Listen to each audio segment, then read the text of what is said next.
दिवस आपल्या महाराष्ट्रामध्ये बिबट्या अक्षरशः धुमाकूळ घालतोय। पण या बिबट्याचे दर्शन कुठे घडतंय तर ते गावागावात घडतंय। आज मात्र मुंबईच्या अगदी वेशीवरती, मुंबईच्या उंबरठ्यावरतीच या बिबट्याचं दर्शन झालं।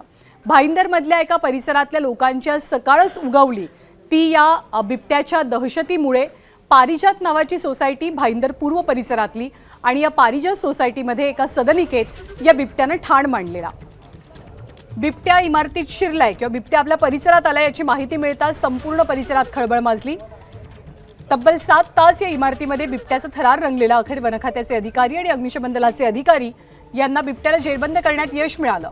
पण या 7 तासात या बिबट्यानं 7 जणांना जखमी केलं। जेरबंद झाल्यानंतर रेस्क्यू टीम या बिबट्याला घेऊन संजय गांधी राष्ट्रीय उद्यानात गेली। ज्या परिसरात हा बिबट्या दिसला तो परिसर राज्याच्या परिवहन मंत्र्यांच्या मतदारसंघात येतो। त्यामुळे बिबट्या आल्याची बातमी कळताच प्रताप सरनाईकांनी घटनास्थळी धाव घेतली। मिशन बिबट्या पूर्ण होईपर्यंत ते इमारतीतल्या नागरिकांसोबत उपस्थित होते।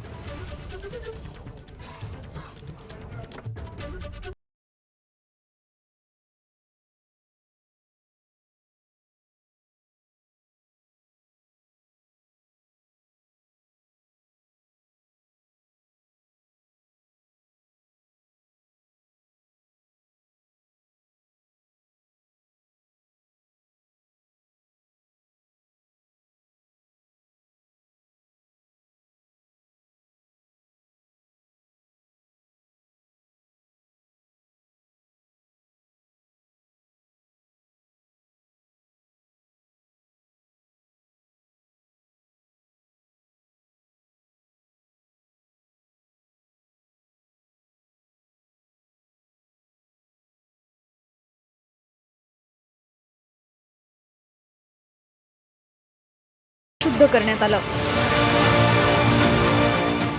दुपारी 3 वाजता तब्बल 7 तासानंतर बिबट्याला रेस्क्यू करण्यात यश आलं।